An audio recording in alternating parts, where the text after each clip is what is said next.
Bienvenidos a un nuevo relato de misterio y tragedia. Hoy nos adentramos en un caso estremecedor, uno de esos que dejan huella y que nos recuerda la frágil línea entre la rutina cotidiana y lo inesperado.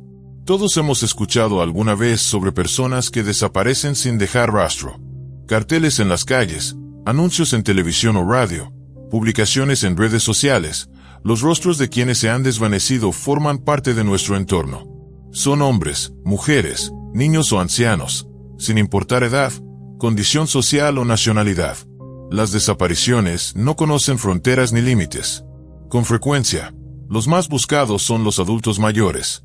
La demencia y otros padecimientos mentales pueden llevarlos a confundirse y perderse sin rumbo. Los niños, por otro lado, se convierten en la población más vulnerable.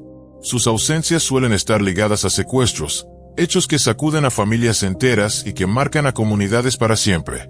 Pero, ¿qué ocurre con los jóvenes y adultos en plena etapa productiva de su vida? Personas sanas, con proyectos, que aparentemente no tendrían razón para desaparecer. En estos casos, el escenario suele ser mucho más oscuro. Crímenes violentos, secretos ocultos y la necesidad de borrar toda evidencia. Para algunos culpables, esconder un cuerpo parece la salida más sencilla ante el miedo a enfrentar la justicia. Existe un principio en la ley que dice: sin cuerpo, no hay crimen. Sin embargo, la realidad judicial es más compleja. A veces, un conjunto sólido de pruebas y testimonios puede condenar al responsable incluso si la víctima no es hallada. Es en este terreno gris donde la verdad y la mentira se enfrentan, donde el dolor de las familias se mezcla con la incertidumbre y el horror. Un caso especialmente desconcertante sacudió a la comunidad de Hermiston, en Oregón, Estados Unidos. Allí, Graciela García, una reconocida estilista de 49 años y dueña de un salón de belleza, desapareció el 8 de noviembre de 2019. Aquella noche, tenía planeado cenar con su hijo de 14 años, Jacob, quien se encontraba en casa de su padre. El adolescente esperaba con ilusión compartir ese momento, pero la sorpresa fue enorme cuando, a las 7 de la tarde, en lugar de su madre apareció Romero, su padrastro, con la cena en la mano. Romero no era precisamente un hombre afectuoso. Nunca se había caracterizado por buscar cercanía con Jacob, pese a que vivían bajo el mismo techo. Sin embargo, esa noche justificó la ausencia de Graciela con un simple pretexto. Ella se había quedado dormida y él había decidido llevar la comida. El muchacho, aunque extrañado, no sospechó de inmediato. Tras despedirse, se encerró en su cuarto y tomó el teléfono. Allí descubrió 2 llamadas perdidas y un mensaje de su madre. Al intentar devolverle la llamada, solo escuchó la fría voz del buzón de voz. Para Jacob, aquello fue inquietante. Su madre siempre estaba disponible, y más aún cuando tenían planes juntos. Alarmado, decidió avisar a sus hermanos mayores. Esa misma noche, todos intentaron comunicarse con ella, pero sin éxito. Al principio, algunos pensaron que quizás se había acostado temprano y que al día siguiente respondería. Sin embargo, lo que realmente preocupaba era que el celular, herramienta clave para su trabajo y contacto con clientes, permanecía apagado. Eso no era normal en ella. La hija menor, Gaby, recordó después una conversación que la marcó. Días antes, su madre había mostrado una mezcla extraña de alegría y tristeza. Pasó de estar animada a mostrarse pensativa y seria. Fue entonces cuando le dijo algo inquietante: que los hijos debían saber dónde guardaba sus documentos importantes y el dinero, por si acaso. Aquella advertencia sonó como una premonición, como si Graciela hubiese presentido el peligro que se avecinaba. La desaparición de Graciela no solo desconcertó a sus hijos, también a sus clientes y a toda la comunidad que la conocía. Una mujer trabajadora, dedicada, siempre pendiente de su familia y con una vida aparentemente estable, no tenía motivos para desaparecer de manera repentina. Los rumores empezaron a crecer, y las miradas comenzaron a dirigirse hacia el entorno más cercano, donde a menudo se esconden las respuestas más inquietantes. El desconcierto de la familia se convirtió en angustia cuando pasaron las horas y no hubo señal de ella. El reloj corría, y con cada minuto aumentaba la certeza de que algo grave había sucedido. En esos momentos de incertidumbre, lo único que queda es la esperanza y el recuerdo de los últimos gestos, de las últimas palabras, que muchas veces cobran un sentido siniestro cuando se observan a la luz de lo que vendrá después. Graciela, en un gesto que dejó a su hija intranquila, mostró la caja fuerte de la casa y compartió con ella la clave de acceso. Le dijo además que el dinero y la escritura de la vivienda pertenecían a sus hijos, no a su actual esposo, Cuoc Romero Sánchez. Aquella conversación desconcertó a Gaby. Su madre estaba sana, era relativamente joven y no parecía haber motivo para hablar de esas cosas. Intrigada, le preguntó qué la impulsaba a decirlo, pero Graciela se limitó a responder con un aire enigmático: nadie sabe lo que depara el futuro. Jamás volvieron a tocar el tema. Con el paso del tiempo, esas palabras se convirtieron en una sombra profética. Gaby recordaba una y otra vez si su madre había presentido lo que estaba por venir o si todo había sido una amarga coincidencia. La historia de Graciela comenzó el 6 de octubre de 1977 en México, en el seno de una familia trabajadora que soñaba con un porvenir más estable para sus hijos. Sus padres tomaron la difícil decisión de emigrar a Estados Unidos y finalmente se establecieron en Hermiston, Oregón. Graciela era apenas una niña cuando ocurrió el traslado, por lo que no guardaba recuerdos de las dificultades del cambio. Allí creció, se adaptó y comenzó a escribir su propia historia. Cursó la secundaria en Umatilla High School, una institución que atendía principalmente a estudiantes de familias de bajos recursos. En ese entorno, donde 2/3 de los alumnos eran de origen hispano, Graciela encontró con facilidad un grupo de amigos. Su simpatía, carisma y sencillez la distinguían. Posteriormente, ingresó a Blue Mountain College, donde se matriculó en el área de negocios. Pero su pasión verdadera estaba en otro sitio. Desde niña soñaba con dedicarse al estilismo y algún día abrir su propio salón de belleza. La perseverancia y el esfuerzo marcaron su camino. Convencida de que con disciplina podía alcanzar sus metas, trabajó duro hasta que, en febrero de 2006, logró convertirse en propietaria de Cars Beauty Salon. Su habilidad con las tendencias, su talento y su magnetismo personal la colocaron rápidamente en el mapa social de Hermiston. Siempre impecable en su apariencia, Graciela era la mejor carta de presentación de su negocio. No le faltaban clientes. Con el tiempo, muchos de ellos se convirtieron en amistades cercanas que incluso visitaban su hogar. En la comunidad, su nombre se fue ganando respeto y admiración. En el terreno personal, su vida también estuvo marcada por momentos intensos y significativos. Durante su juventud, conoció a un hombre del que se enamoró profundamente. De esa relación nacieron sus 2 primeras hijas, Annabella y Gabriela, a quien todos llamaban cariñosamente Gaby. Sin embargo, la relación no prosperó. El hombre acabó abandonando a la familia. Sus sentimientos se desvanecieron con el tiempo. Graciela, lejos de hundirse, se levantó con firmeza. Se convirtió en madre soltera, pero no dejó que esa realidad apagara su espíritu. Se concentró en su crecimiento personal y decidió obtener un título en cosmetología, reforzando así su vocación. Fue entonces cuando el destino la cruzó con otro hombre de ascendencia mexicana. Él era amable, atento y demostraba un interés genuino por ella. No solo se ganó su corazón, sino también la confianza de sus hijas, a quienes aceptó como propias.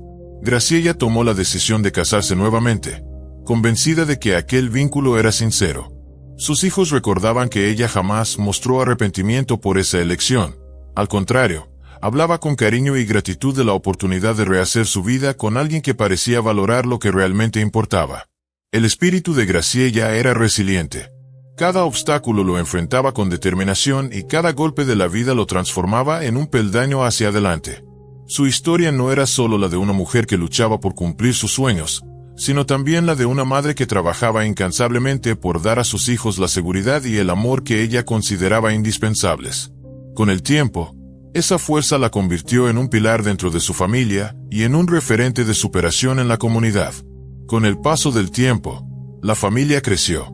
Llegaron Artur y Jacob, los hijos menores, pero aún así aquel hombre seguía llamando a Annabella y a Gabriela sus niñas. Gaby recordaba con claridad que consideraba a su padrastro como un verdadero padre, pues siempre estuvo ahí para apoyarlas, protegerlas y cuidarlas. La pareja se esmeraba en mantener a la familia unida y feliz. Ni siquiera la responsabilidad de criar a 4 hijos logró apartar a Graciela de su pasión por la belleza. Al contrario, Cada vez que asistía a encuentros profesionales o capacitaciones, los llevaba con ella. Viajar juntos se volvió una tradición. Recorrieron diversas ciudades, conocieron lugares emblemáticos, descubrieron culturas y costumbres, y nunca olvidaban regresar a México para mantener vivas sus raíces. Aquellos años fueron luminosos. La familia García disfrutaba de una época de armonía en la que cada uno buscaba la felicidad del otro. Sin embargo, tras 17 años de matrimonio, la relación llegó a su fin. Los sentimientos se habían enfriado y ninguno de los dos deseaba prolongar la convivencia en esas condiciones.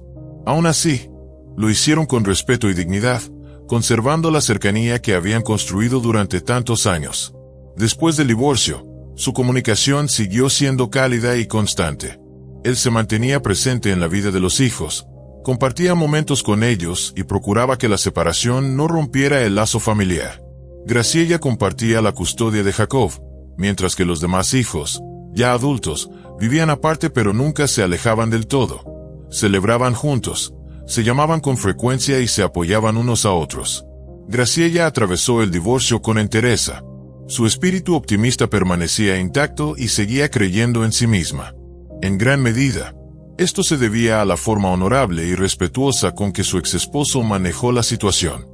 Su salón de belleza continuaba funcionando con normalidad, y ella le dedicaba todas sus energías.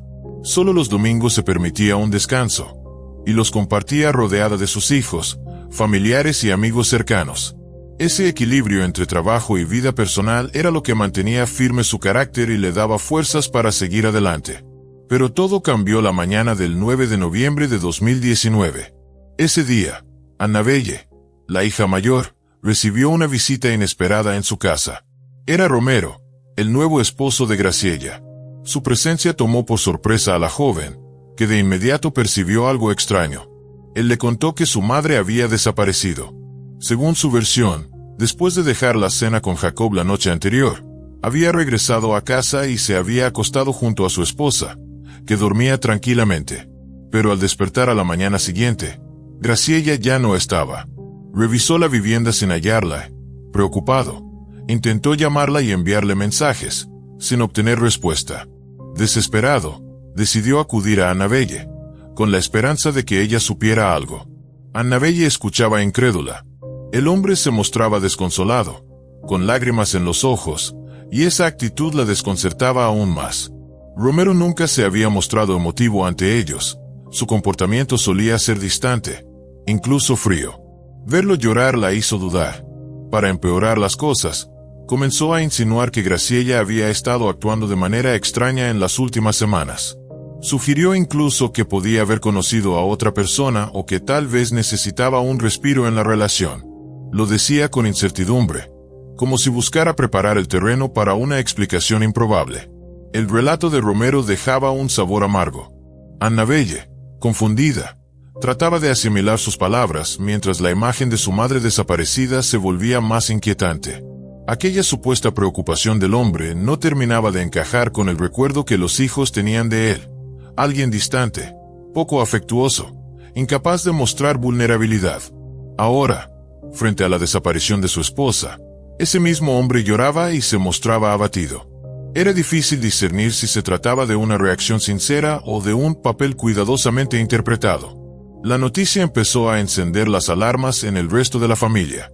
La desaparición de Graciela no podía explicarse de manera sencilla. No era una mujer que se marchara sin avisar, mucho menos dejando a sus hijos en la incertidumbre. Su vida estaba llena de compromisos, de afectos y de proyectos. La versión de Romero, cargada de insinuaciones y dudas, parecía más una distracción que una respuesta. El tiempo avanzaba, y con cada hora crecía el miedo de que algo terrible le hubiera ocurrido. Annabelle escuchaba con creciente incomodidad. Las lágrimas de Romero le parecían forzadas, teatrales, y sus palabras sonaban vacías, carentes de verdad. La joven no pudo evitar sentir que su comportamiento era sospechoso. Durante años, aquel hombre había evitado cualquier tipo de cercanía con los hijos de Graciela, y de pronto, en medio de la desaparición de su esposa, buscaba apoyo en ellos. Algo no encajaba. Apenas se marchó de su casa, Annabelle decidió alertar al resto de la familia. Esa misma tarde, Los hijos de Graciella se reunieron frente a la vivienda de su madre, dispuestos a obtener respuestas. El primer detalle que llamó su atención fue el automóvil, estacionado en la entrada. Si en verdad hubiera decidido marcharse, sin duda se habría llevado el coche. Lo segundo resultó aún más inquietante. El interior de la casa estaba en un orden perfecto, casi artificial. Quienes conocían a Graciella sabían que disfrutaba del llamado caos creativo.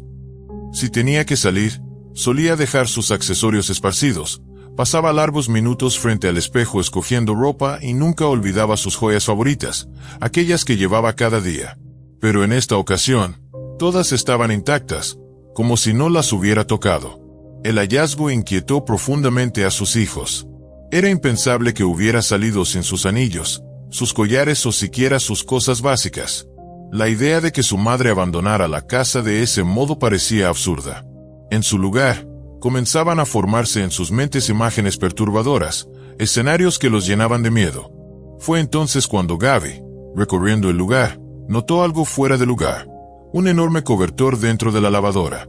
Le resultó extraño, pues su madre siempre les repetía que nunca debían sobrecargar los electrodomésticos. Ese cobertor pesado claramente no había sido colocado allí por ella. La conclusión era inevitable. Alguien más lo había lavado. Y todo apuntaba a Romero. Él jamás se ocupaba de las tareas domésticas. Era Graciella quien mantenía el hogar. Entonces, ¿qué pretendía ocultar? El hombre, al ser confrontado, respondió con evasivas, restando importancia al detalle. Sin embargo, el misterio crecía. Más tarde se comprobó que, junto con la desaparición de la dueña de la casa, también faltaban su pasaporte, su licencia de conducir y su teléfono móvil. El 11 de noviembre, Annabelle decidió acudir directamente a las autoridades. Al presentarse en la estación de policía, recibió una noticia inquietante. Romero jamás había informado oficialmente sobre la desaparición de su esposa, pese a que aseguraba haberlo sabido desde el día 9, o quizás incluso antes. Fue así como Annabelle, y no el marido, se convirtió en la primera persona en presentar un reporte formal sobre su madre desaparecida. La actitud distante y fría de Romero solo aumentaba las sospechas. Pero, ¿quién era realmente ese hombre? ¿Por qué la familia de Graciella nunca llegó a aceptarlo del todo? Lo había conocido poco tiempo después de su divorcio, cuando él acudía como cliente a su salón de belleza. En un principio, el trato parecía de simple amistad. Sin embargo, con el paso de los meses, Romero se atrevió a dar un paso más, invitando a salir a la exitosa y atractiva mujer. Ella aceptó, y la relación fue tomando fuerza hasta transformarse en algo serio. Cuando Graciella lo presentó en casa, las primeras impresiones no fueron alentadoras. Sus hijos notaron en él una actitud excesivamente reservada, como si siempre mantuviera una máscara. Parecía poco dispuesto a abrir su vida y mucho menos a integrarse plenamente en la dinámica familiar. Aún así, Graciella, convencida de su decisión, optó por seguir adelante con aquella relación. Con el tiempo, la tensión entre Romero y los hijos de Graciella se hizo cada vez más notoria. No lograban encontrar en él la calidez que habían conocido en la anterior pareja de su madre. Su carácter distante, sus silencios prolongados y la manera en que evitaba participar en los momentos familiares lo mantenían en un lugar incómodo dentro del círculo íntimo. Ese desagrado, que al inicio parecía solo una cuestión de carácter, ahora se transformaba en un motivo de inquietud más profundo. Detrás de cada palabra, detrás de cada gesto, los hijos comenzaban a preguntarse si Romero no había estado ocultando algo desde el principio. Y en medio de la desaparición inexplicable de su madre, cada detalle de su comportamiento adquiría un matiz aún más sombrío. La frialdad y el desdén de Romero no pasaban desapercibidos. Annabelle y Gaby recordaban los múltiples intentos que hicieron por acercarse a él, buscando construir una relación más cercana. Sin embargo, Romero nunca respondió a esos gestos. Para las hijas de Graciella, aquella actitud resultaba desconcertante, pero decidieron atribuirla a diferencias de personalidad. A fin de cuentas, no todos eran iguales y quizás él simplemente no sabía expresarse. Sin embargo, la comparación con las relaciones pasadas de su madre era inevitable. Graciella, tan llena de vida y alegría, parecía haber elegido a alguien diametralmente opuesto, un hombre distante, seco, carente de calidez. Aún así, Cuando su madre anunció que se casaría con él, todos decidieron apoyarla. Más allá de sus dudas, lo que querían era verla feliz y acompañarla en un momento importante, el día de la boda. Sin embargo, la arrogancia de Romero quedó expuesta. Varios invitados comentaron su actitud posesiva, monopolizando la atención de la novia como si no tolerara que compartiera la alegría con nadie más. Cuando los nietos de Graciella se acercaron para felicitarla, Sánchez los trató con frialdad, sin una pizca de ternura. Para la familia, aquel gesto fue una señal clara. Romero no estaba dispuesto a compartir ni un ápice del afecto de su esposa. Desde entonces, resultó difícil ocultar la desconfianza hacia él. Annabelle incluso llegó a decir abiertamente que no lo consideraba un padrastro, mucho menos un padre. La familia entera solo aspiraba a mantener una relación cordial, como sucede en hogares civilizados. Tras la boda, los recién casados se mudaron juntos a la casa de Graciella, donde también vivía Jacob, el hijo menor. El adolescente pronto notó cambios alarmantes. Romero comenzó a comportarse como si fuera el dueño absoluto del lugar. El breve periodo de luna de miel se desmoronó rápido. Jacob recordaba que su madre intentó poner límites, pero su carácter pacífico la llevaba a ceder con facilidad. Romero, de temperamento fuerte y poca disposición al diálogo, encontraba terreno fértil en esa actitud. Graciella prefería evitar conflictos, aunque en el fondo empezaba a comprender que se había precipitado en la decisión de casarse. En conversaciones íntimas, admitía sentirse controlada, limitada, casi vigilada. Su esposo no le permitía salir sola y su presencia constante la sofocaba.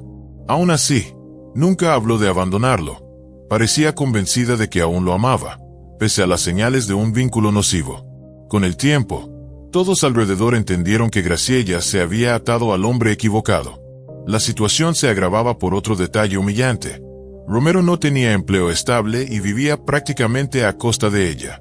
Su permanente compañía solo confirmaba esa dependencia, lo que irritaba profundamente a la trabajadora familia García, que siempre había valorado el esfuerzo y la autonomía.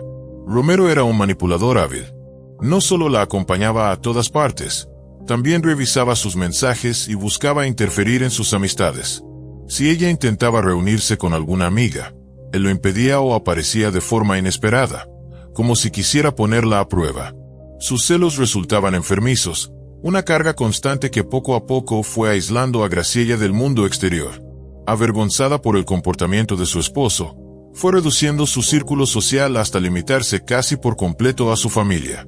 Esa invasión progresiva en su vida no solo apagaba su alegría, también iba debilitando la confianza que una vez tuvo en sí misma. El brillo de aquella mujer entusiasta y trabajadora comenzó a opacarse bajo la sombra de un hombre que, poco a poco, la mantenía atada con hilos invisibles. Lo que al inicio parecía amor, se transformaba en control, y lo que en un principio había sido un nuevo comienzo, pronto se revelaba como una prisión emocional. El ambiente familiar se enrarecía, mientras los hijos observaban con impotencia cómo su madre, que siempre había luchado por su independencia, parecía atrapada en una relación sofocante y destructiva. La vida profesional de Graciella exigía contacto constante con clientes y asistencia a numerosos eventos. Sin embargo, amigos y colegas empezaron a notar cambios inquietantes. Aquella mujer que solía brillar con una sonrisa radiante ahora se veía apagada, triste, desgastada. Su vitalidad se desvanecía poco a poco. Sus propios hijos lo percibían con claridad. Ya no era la madre independiente y segura de antes. La sombra de Romero parecía envolverla en cada aspecto de su vida. Entre los hermanos hablaron del tema y coincidieron una vez más en que aquel hombre no les inspiraba confianza. Pero, al ser una mujer adulta, respetaban sus decisiones, aunque en silencio doliera ver cómo se consumía. Otros familiares también compartían las mismas dudas respecto a Romero, aunque nadie sabía cómo ayudarla realmente. La relación de la pareja pedía ayuda profesional, y en una ocasión Gaby se atrevió a sugerirle a su madre la posibilidad de buscar terapia.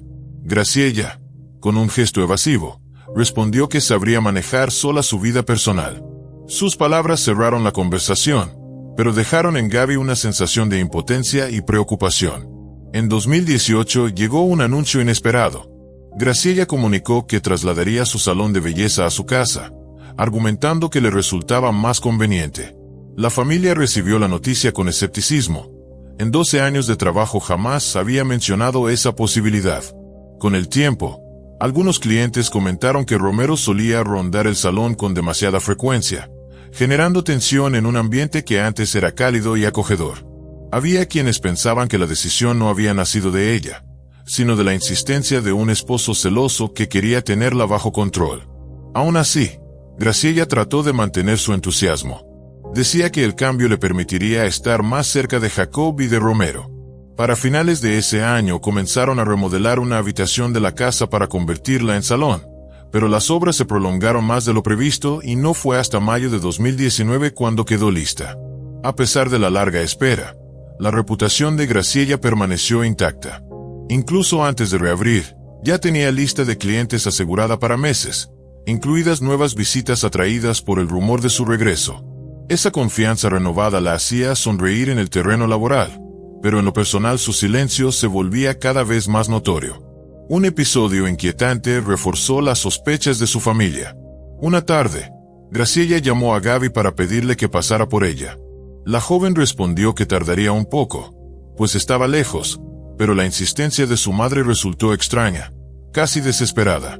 Al llegar, Gaby encontró a Graciela intentando disimular, atribuyendo su súplica a una discusión pasajera con Romero. Madre e hija pasaron un rato juntas, y poco a poco Graciela fue relajándose, hasta bromear que las peleas de pareja son reconciliaciones de amantes.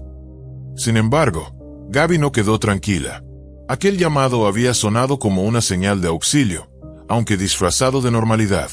El temor se volvió certeza cuando Annabelle denunció la desaparición de su madre. A partir de ese momento, la relación entre la familia de Graciela y Romero se quebró por completo. El hombre se mostró molesto con ellos, casi indignado de que recurrieran a la policía. Entonces presentó una versión oficial de lo ocurrido. Según él, Graciela había decidido tomarse un tiempo a solas o quizás se había marchado a otra ciudad. Su explicación, lejos de calmar las dudas, las multiplicó. Nadie creía que ella se hubiera ido voluntariamente, dejando a sus hijos sumidos en la incertidumbre. Mientras más hablaba Romero, más inconsistencias salían a la luz. Cada detalle de su relato parecía diseñado para desviar la atención, pero en cambio solo alimentaba las sospechas.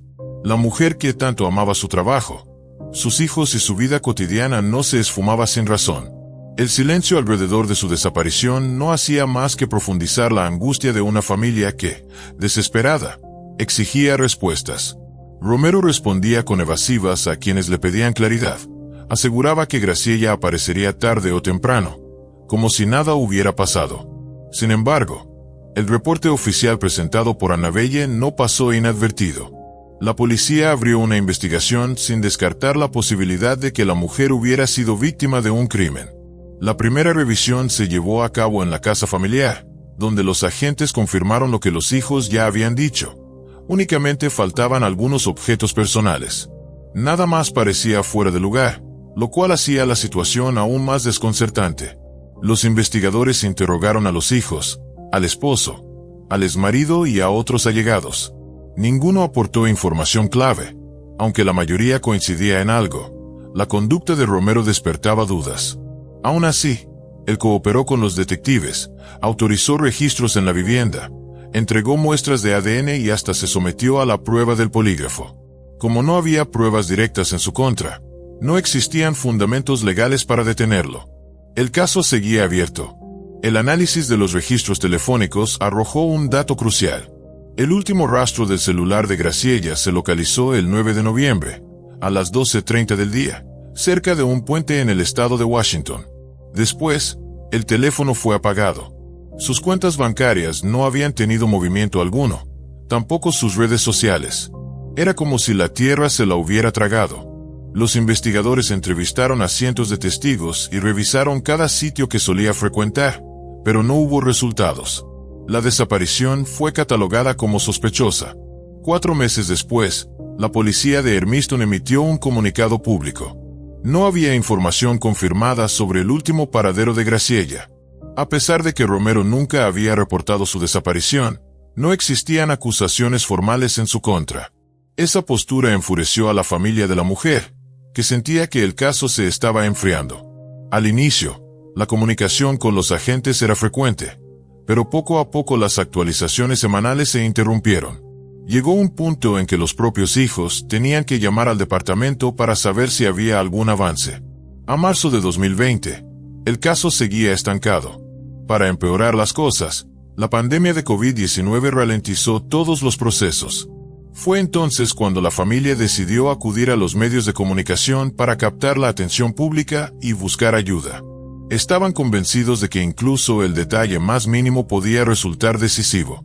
Gaby fue la encargada de dar la cara. En entrevistas expresaba la frustración de no saber nada de su madre durante meses y criticaba la pasividad de las autoridades. Suplicaba que los investigadores dedicaran más esfuerzo al caso. Los García sospechaban que la desaparición no era voluntaria. Había demasiados elementos que apuntaban a un escenario siniestro. La forma en que quedaron las pertenencias, la extraña pulcritud de la casa, la actitud de Romero. No había pruebas de que Graciela tuviera enemigos, pero sí sobraban razones para creer que algo terrible había ocurrido. La idea de que ella hubiera decidido marcharse era inconcebible. Amaba a sus hijos demasiado como para dejarlos sin una sola llamada de consuelo. Mientras los noticieros retomaban la historia, la ciudad se llenaba de carteles y volantes. En ellos se describía a Graciela, mujer latina de 49 años, estatura de 1.60 metros, peso aproximado de 62 kilos, cabello teñido de rubio. Su imagen recorría las calles, los postes y las ventanas de los comercios, acompañada de la esperanza de que alguien, en algún lugar, pudiera reconocerla. La investigación avanzaba con lentitud, pero una cosa era clara: la familia no estaba dispuesta a rendirse. Cada día que pasaba sin noticias aumentaba el dolor, pero también reforzaba su determinación. La ausencia de Graciela no era un misterio común, sino la herida abierta de una comunidad que exigía respuestas. Los hijos de Graciela, cansados de la falta de resultados, exigieron que se cambiara al equipo de detectives encargado del caso. Sospechaban que existía algún tipo de sesgo o incluso colusión con Romero, pues habían descubierto que había conocidos en común entre él y ciertos miembros de la policía. La familia también señaló múltiples inconsistencias. El teléfono de Sánchez se había apagado el mismo día de la desaparición y su comportamiento en esos momentos no se parecía en nada al de un hombre angustiado por la pérdida de su esposa. Todo esto los llevó a exigir su arresto inmediato. Ante la presión, el jefe de policía, Jason Edmiston, respondió públicamente. Reconoció que la desaparición de la señora García era sospechosa y que podía tratarse de un crimen, aunque lo planteó solo como una hipótesis. Aseguró que la investigación se mantenía imparcial, guiada únicamente por la evidencia, y negó cualquier vínculo entre Romero y la policía. También advirtió que la difusión de rumores y desinformación estaba entorpeciendo el caso, insistiendo en que ciertos datos debían permanecer en reserva para no afectar las pesquisas. Edmiston informó, además, que habían solicitado apoyo del FBI y expresó su frustración por las críticas de la opinión pública, señalando que pocos comprendían la complejidad legal del proceso. Mientras tanto, Gaby anunció la creación de una colecta para contratar a un investigador privado. Ese gesto fue interpretado como una crítica directa a la ineficacia de la policía y una muestra de la desesperación de la familia. En el primer aniversario de la desaparición, organizaron un acto conmemorativo al que acudieron amigos, vecinos y conocidos. Recordaron la energía y la alegría de Graciela. Rezaron por su regreso y encendieron velas que más tarde colocaron frente a la estación de policía, acompañadas de carteles que exigían mantener viva la búsqueda. El caso tuvo una inesperada actualización en septiembre de 2023, cuando un hecho violento colocó de nuevo a Romero Sánchez en el centro de la atención. El hombre fue atacado y resultó gravemente herido, requiriendo cirugía de urgencia.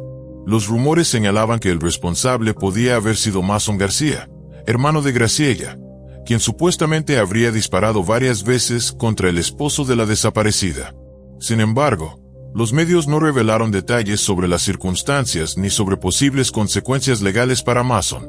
Para muchos, este incidente reflejaba el cansancio de la familia ante la aparente inacción policial y la creciente convicción de que, si no había justicia oficial, ellos mismos tendrían que buscarla. Hoy, la desaparición de Graciela García sigue siendo un misterio sin resolver. Su familia vive atrapada en la incertidumbre, una agonía que carcome poco a poco la salud y la mente. Asumir una pérdida es doloroso, pero vivir en la duda eterna es un castigo mucho más cruel. Nadie sabe si Graciela sigue con vida. Lo único que queda es la oración, la esperanza de que un día la verdad salga a la luz y que los responsables enfrenten la justicia. Porque, al final, ningún crimen es perfecto. A veces solo faltan las pruebas, o el motivo que logre desenmascarar lo ocurrido. Si esta historia te conmovió, no olvides suscribirte al canal. Aquí encontrarás muchos más relatos estremecedores que esperan ser contados.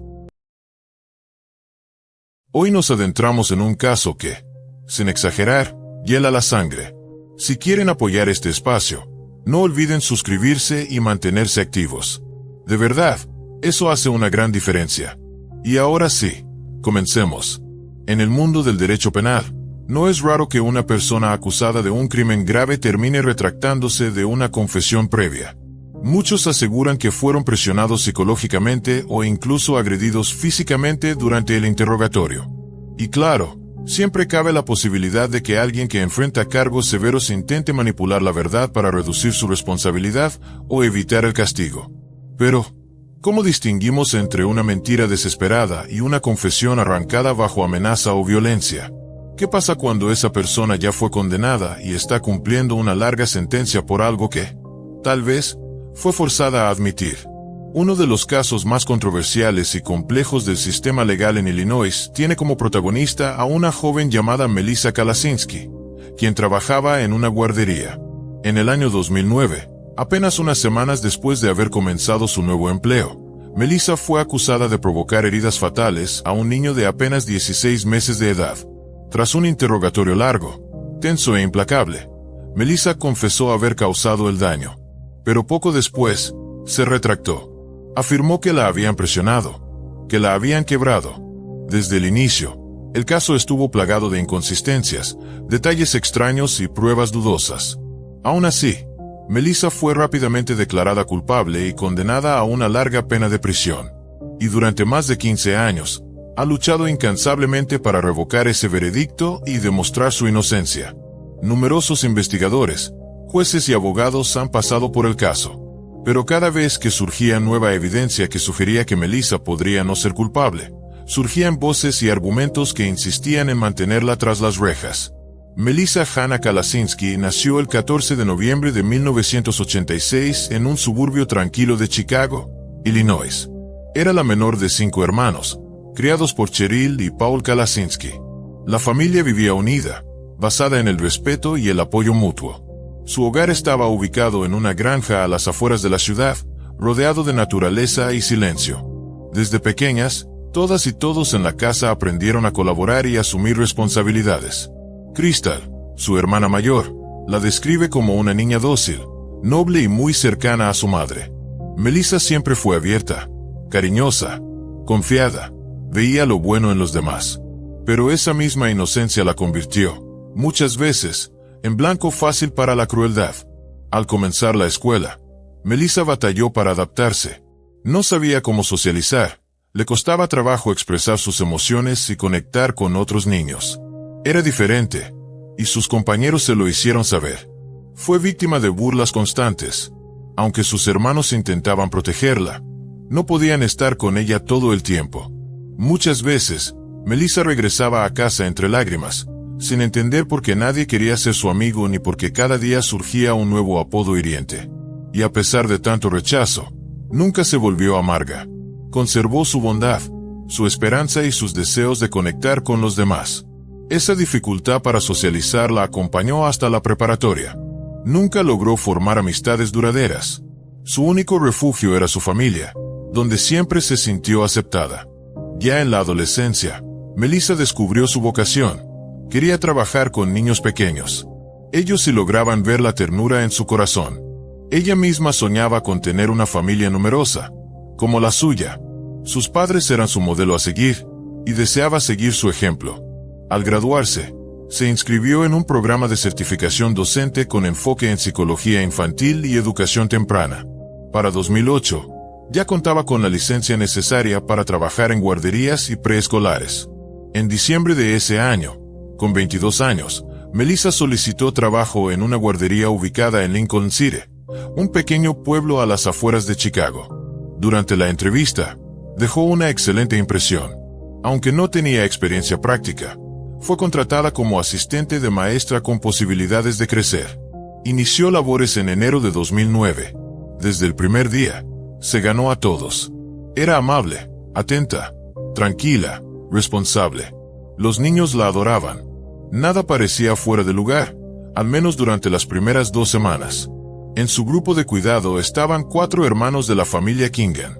El menor de ellos, Benjamin, tenía apenas 16 meses de edad. El hermano de Benjamin tenía 2 años y medio, y sus hermanas gemelas acababan de cumplir 4. Los 4 hermanos asistían a la misma guardería. Provenían de una familia numerosa. Los hermanos mayores ya estaban en la escuela. Como es común entre niños pequeños, a veces discutían o se empujaban, pero nunca pasaba de pequeños roces sin importancia. Miércoles 14 de enero de 2009. Todo parecía un día de trabajo más.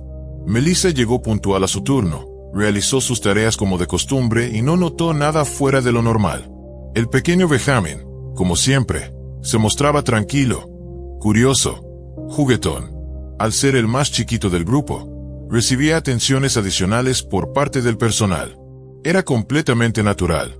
A eso de las 2 de la tarde, se sirvió el almuerzo en horario regular. Mientras el personal limpiaba el área, Benjamin comenzó a sentirse mal. En ese momento no pareció grave. En lugares donde hay varios niños, los malestares menores son frecuentes. Luego de asegurarse de que el pequeño se veía estable, el equipo volvió a sus actividades. 1 hora después, la cuidadora principal salió del salón por unos minutos, dejando a Melissa a cargo. Ella volvió a revisar a Benjamin. El niño sonreía. Jugaba tranquilamente sobre la colchoneta. Poco después, trepó por sí solo a una pequeña silla mecedora y empezó a quedarse dormido. Melissa lo cubrió con una mantita y le acomodó una almohada para que descansara bien. Se enfocó entonces en los demás niños. Nada parecía fuera de lugar. Benjamin parecía dormir profundamente, pero con el paso del tiempo, algo comenzó a parecer extraño. No reaccionaba a los sonidos habituales del salón, ni al bullicio de sus compañeritos. A las 4:30 de la tarde, Melissa se acercó para revisarlo. Lo que vio la dejó helada. Benjamin no respondía. Una espuma rosada salía de su boca. Melissa intentó despertarlo, pero fue inútil. Comenzó a gritar por ayuda, y el resto del personal acudió de inmediato. Llamaron a emergencias. Mientras llegaban los paramédicos, intentaron reanimarlo. Le aplicaron RCP, respiración boca a boca, todo lo posible. Pero el niño seguía sin responder. Lo más desconcertante, no presentaba heridas visibles. No había golpes, ni moretones, ni cortaduras. Nada que explicara lo que acababa de ocurrir. Melissa estaba en shock, aterrada. Había estado con él todo el tiempo. No lo había perdido de vista. No había señales previas de que algo anduviera mal. Los servicios de emergencia llegaron en cuestión de minutos. El pequeño aún tenía pulso, pero su estado era crítico. Fue trasladado de urgencia al hospital más cercano. Lamentablemente, no logró sobrevivir. Benjamin falleció en el trayecto. Los médicos solo pudieron confirmar su muerte al llegar. La noticia dejó a todos devastados. Nadie comprendía cómo un niño sano, de apenas 16 meses, podía morir de manera tan repentina. No tenía antecedentes médicos graves, no había señales de violencia, y nada en la escena ofrecía pistas claras. No había sangre, solo aquella espuma rosada en su boquita. Las respuestas, si es que las había, debían encontrarse en la autopsia. Pero los resultados no hicieron más que aumentar el desconcierto. El informe forense fue claro. La causa de muerte fue una fractura en la base del cráneo, producto de un fuerte golpe en la cabeza. Según los patólogos, la lesión ocurrió varias horas antes de que el niño comenzara a deteriorarse. Sin embargo, no había marcas externas, ni hematomas, ni rasguños, ni heridas. ¿Cómo era posible que una lesión interna tan grave no dejara ningún rastro visible?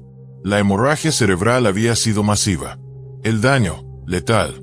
Aún así, un informe posterior sugería que, si se hubiera actuado más pronto, el niño tal vez habría sobrevivido. El tiempo que pasó sin atención médica fue fatal.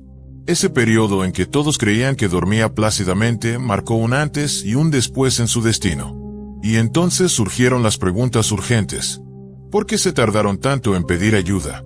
¿Dónde estaban los adultos responsables cuando Benjamin se apagaba, lentamente, en aquella mecedora? Y la más importante de todas, ¿cómo se había provocado una lesión tan devastadora? Las miradas apuntaron de inmediato hacia Melissa.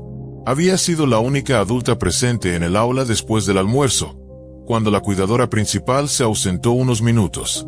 Melissa fue detenida y llevada a la estación para ser interrogada. El resto del personal solo fue entrevistado brevemente y se les permitió retirarse. Ella relató lo ocurrido con lujo de detalle. Aseguró que todo había parecido estar bajo control. Por eso, dijo, su compañera había considerado seguro dejarla sola con los niños. Con el paso de las horas, las piezas comenzaron a encajar de manera preocupante para Melissa. Había sido la última persona en tener contacto con Benjamin antes de que todo ocurriera. Ese solo hecho bastó para convertirla en el centro de la investigación. Las autoridades no tardaron en ponerla bajo el reflector, buscando hacerla completamente responsable de la tragedia. Al principio, la acusación se basaba en negligencia. Se insinuaba que Melissa no había supervisado adecuadamente al niño, lo que permitió que ocurriera un hecho fatal. Ella, firme, negó cualquier descuido. Aseguró haber cumplido con cada una de sus funciones.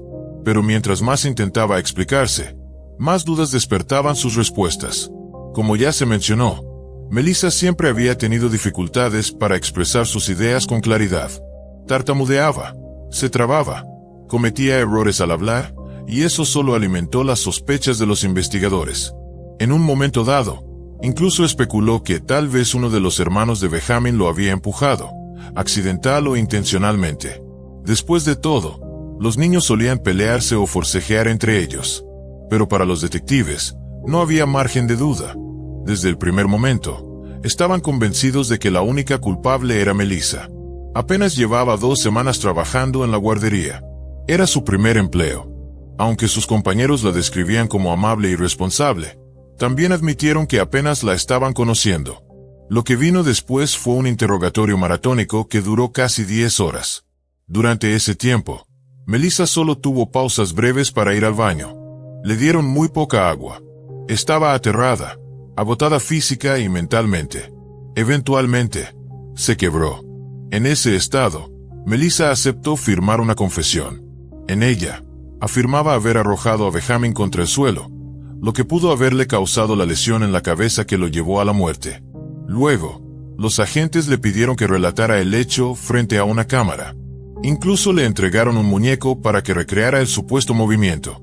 Ella obedeció, y más tarde, repitió la escena frente a otro investigador, tras ser trasladada a otra comisaría.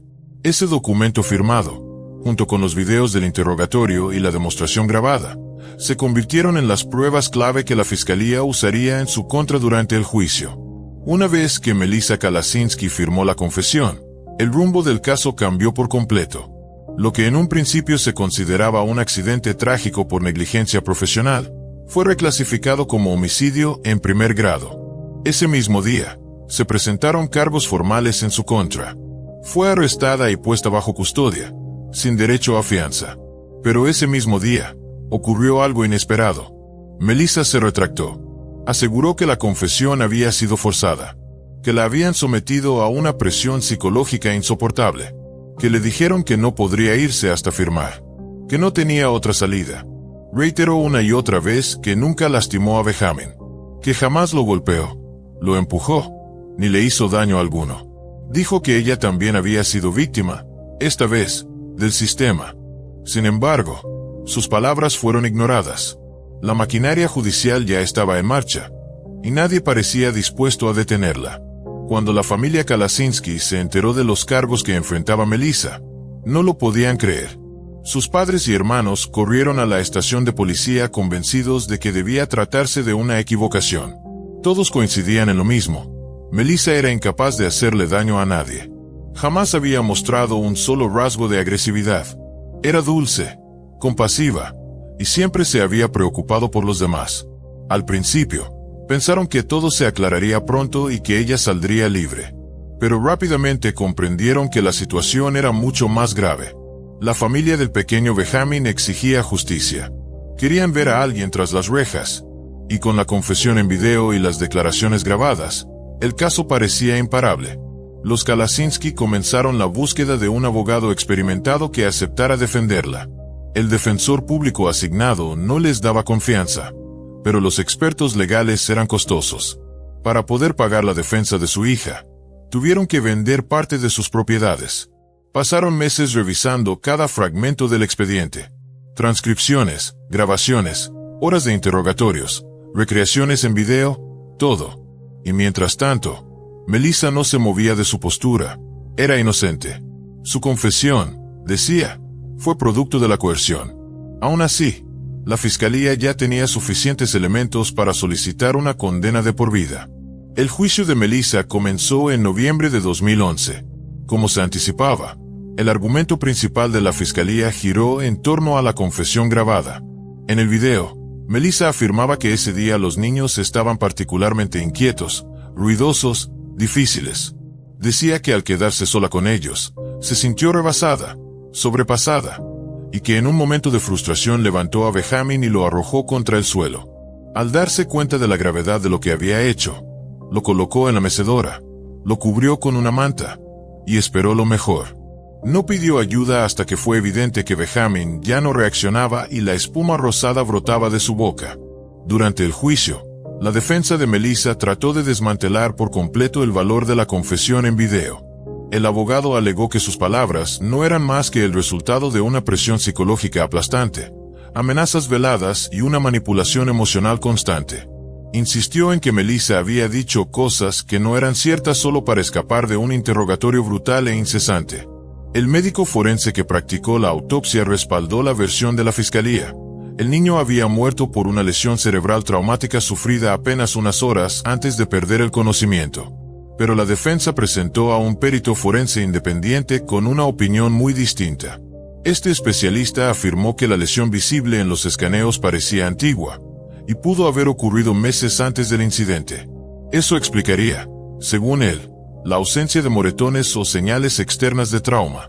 Un dato clave: las imágenes médicas presentadas por la fiscalía eran de pésima calidad. Borrosas, oscuras, subexpuestas, prácticamente ilegibles. Ante eso, el jurado decidió no darles mucho peso.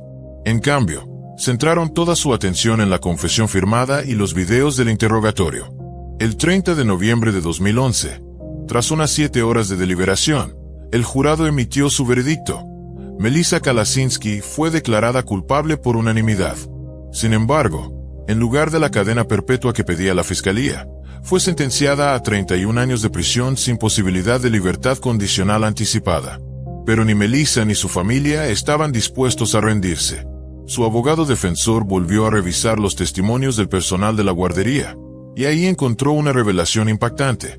Semanas antes de que Melissa comenzara a trabajar ahí, Benjamin ya había sufrido un golpe fuerte en la cabeza. Al parecer, el niño tenía una tendencia a dejarse caer hacia atrás bruscamente. Cuando esto sucedía en el suelo, no había mayor problema, pero en una ocasión cayó desde una silla y se golpeó la cabeza con fuerza. Fue revisado por el médico de la guardería, quien no encontró nada alarmante.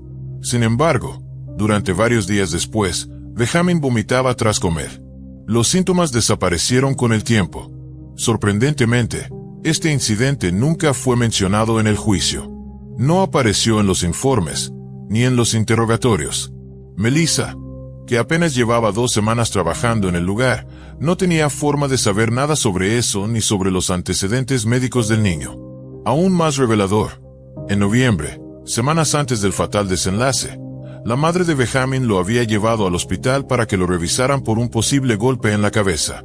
De nuevo, los médicos no encontraron motivo de preocupación y lo enviaron a casa sin realizar estudios adicionales. El experto forense independiente propuesto por la defensa sugirió que Benjamin pudo haber sufrido una lesión interna grave en ese momento, posiblemente un aneurisma.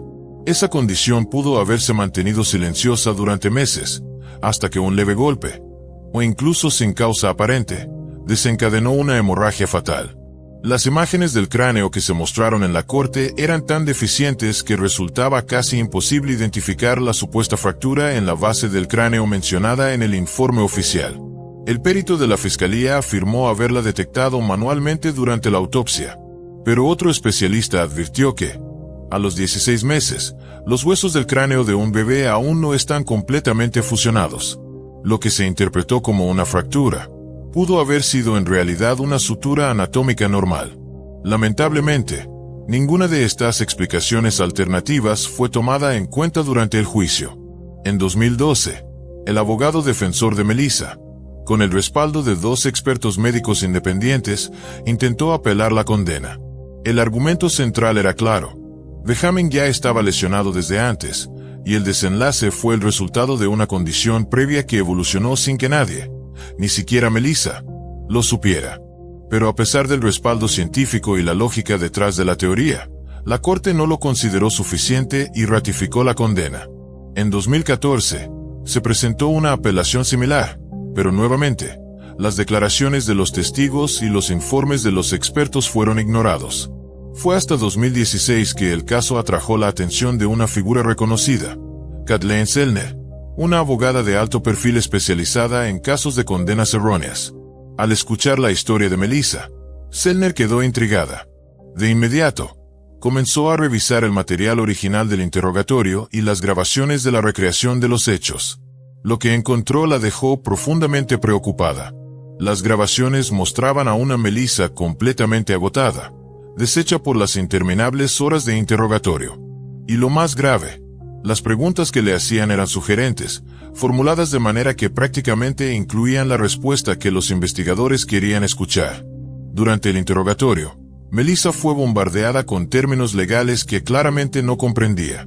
Su mirada era de desconcierto, y muchas veces simplemente asentía sin entender lo que estaba afirmando o admitiendo. Kathleen Zellner, al revisar los videos, notó también el tono condescendiente de los agentes, y cómo aplicaban tácticas sutiles de intimidación en un ambiente que destilaba presión constante. Zellner documentó minuciosamente cada momento en el que Melissa parecía coaccionada, confundida o manipulada, y expresó serias dudas sobre la validez de aquella confesión grabada.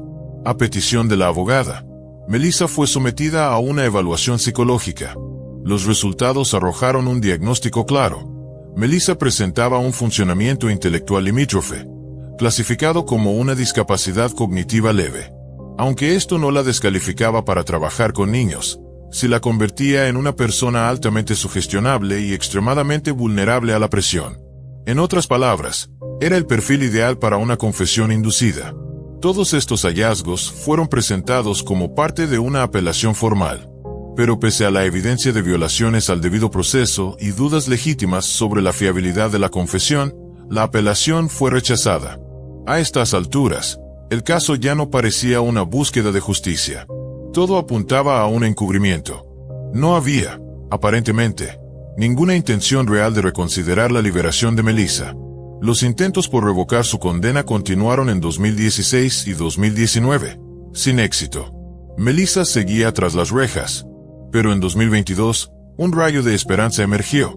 Un nuevo fiscal, recién electo en el condado, asumió el cargo y mostró interés en revisar el caso Kalasinski.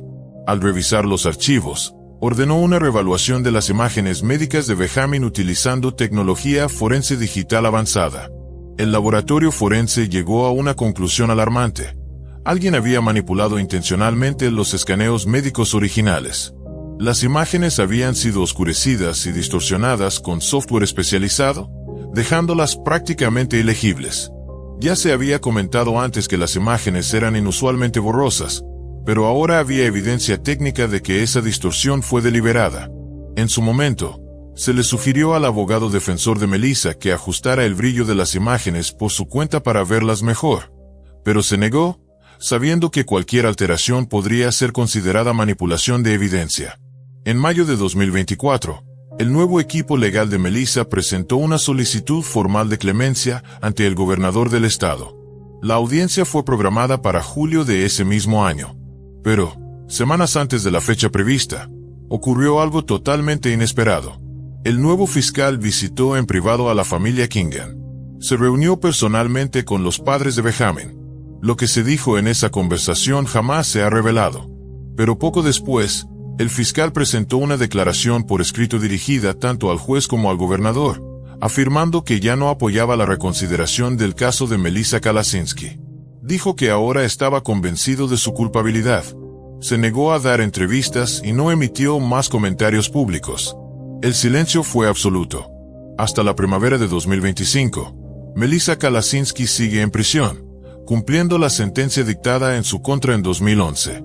A pesar de las múltiples inconsistencias, las dudas médicas y las irregularidades en el proceso judicial, todos los intentos por reabrir el caso han sido rechazados o han quedado sin resolución. Según su equipo legal, la manipulación de evidencia y el interrogatorio viciado ponen en entredicho la integridad de toda la investigación. Pero enfrentar esos errores implicaría destapar fallas graves de actores clave dentro de la Fiscalía, la policía y el sistema judicial. Y hasta el momento, nadie ha querido tocar ese tema. Gracias por acompañarnos. Tu apoyo es fundamental. Si esta historia te conmovió o te hizo reflexionar, no olvides dejar tu comentario, compartir este video y darle like. Cada acción tuya ayuda a que más personas conozcan estos casos, donde la justicia, a veces, brilla por su ausencia.